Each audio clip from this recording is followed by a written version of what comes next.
ನಮಸ್ಕಾರ. ಜಿನಿ ನ್ಯೂಸ್ ವೀಕ್ಷಕರಿಗೆ ಸ್ವಾಗತ. ಎಲ್ಲ ವೀಕ್ಷಕರಿಗೆ ನಮಸ್ಕಾರ. ನಾನು ಸಂಧ್ಯಾ. ಇದೇ ಡಿಸೆಂಬರ್ನಲ್ಲಿ ಹಸೆಮಣೆ ಏರಬೇಕಿದ್ದ ಎಸ್ಬಿಐ ಉದ್ಯೋಗಿಗಳಿಬ್ಬರು ಪ್ರತ್ಯೇಕವಾಗಿ ಆತ್ಮಹತ್ಯೆಗೆ ಶರಣಾದ ಬೀಭತ್ಸ ಘಟನೆ ಮೈಸೂರು ಜಿಲ್ಲೆ ಹುಣಸೂರು ಹಾಗೂ ಕೇರಳದಲ್ಲಿ ನಡೆದಿದೆ. ಪ್ರೀತಿಸಿ ಮದುವೆಯಾಗಲು ಸಿದ್ಧವಾಗಿದ್ದ ಜೋಡಿ ನೇಣಿಗೆ ಕೊರಳೊಡ್ಡಿರುವುದು ಕುಟುಂಬದಲ್ಲಿ ಆಘಾತ ಮೂಡಿಸಿದೆ. ಕಾಸರಗೋಡು ಜಿಲ್ಲೆಯ ಕಟುಪಳ್ಳ ಗ್ರಾಮದ ಚಂದ್ರನ್ ಅವರ ಪುತ್ರಿ ಅನುಶ್ರೀ 26 ವಯಸ್ಸು, ಮೃತ ಯುವತಿ.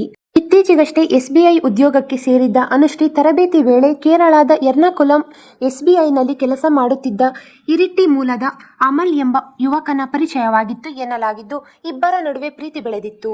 ಎರಡು ಕುಟುಂಬಗಳ ಒಪ್ಪಿಗೆಯೊಂದಿಗೆ ಮದುವೆ ಕೂಡ ನಿಶ್ಚಯವಾಗಿತ್ತು.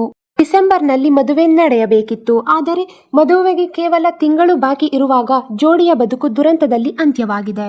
ಅನುಶ್ರೀ ಮೈಸೂರು ಜಿಲ್ಲೆಯ ಹುಣಸೂರು ನಗರದ ಸುಬ್ಬಣ್ಣ ಬಡಾವಣೆಯಲ್ಲಿ ವಾಸವಾಗಿದ್ದರು. ಘಟನೆಗೂ ಮುನ್ನ ತಂದೆ ತಾಯಿ ಹಾಗೂ ಸಹೋದರಿಯೊಂದಿಗೆ ದೂರವಾಣಿ ಮೂಲಕ ಮಾತನಾಡಿದ್ದರು. ಬಳಿಕ ಮನೆಯಲ್ಲಿ ನೇಣು ಬಿಗಿದುಕೊಂಡು ಆತ್ಮಹತ್ಯೆಗೆ ಶರಣಾಗಿದ್ದಾರೆ.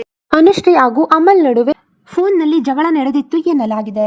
ಈ ಜಗಳದಿಂದ ಬೇಸತ್ತು ಅನುಶ್ರೀ ಆತ್ಮಹತ್ಯೆ ಮಾಡಿಕೊಂಡಿದ್ದಾರೆ ಎಂಬ ಮಾಹಿತಿ ಪ್ರಾಥಮಿಕವಾಗಿ ತಿಳಿದು ಬಂದಿದೆ. ಅನುಶ್ರೀ ಸಾವಿನ ವಿಚಾರ ತಿಳಿದ ಬಳಿಕ ಅಮಲ್ ಕೂಡ ತೀವ್ರ ಮನನೊಂದು ಕೇರಳದ ಇರಿಟ್ಟಿ ನಗರದ ಲಾಡ್ಜ್ನಲ್ಲಿ ರೂಮ್ ಪಡೆದು ನೇಣಿಗೆ ಶರಣಾಗಿದ್ದಾರೆ ಎನ್ನಲಾಗಿದೆ. ಈ ಸಂಬಂಧ ಹುಣಸೂರು ನಗರ ಪೊಲೀಸ್ ಠಾಣೆಯಲ್ಲಿ ಪ್ರಕರಣ ದಾಖಲಾಗಿದ್ದು, ಘಟನೆಗೆ ನಿಖರ ಕಾರಣವೇನು ಎಂಬುದರ ಕುರಿತು ಪೊಲೀಸರು ತನಿಖೆ ಮುಂದುವರಿಸಿದ್ದಾರೆ. ಈ ದಿನದ ನಿರಂತರ ಸುದ್ದಿಗಳಿಗಾಗಿ ವೀಕ್ಷಿಸುತ್ತಿರಿ ಜಿನಿ ನ್ಯೂಸ್. ನಮಸ್ಕಾರ.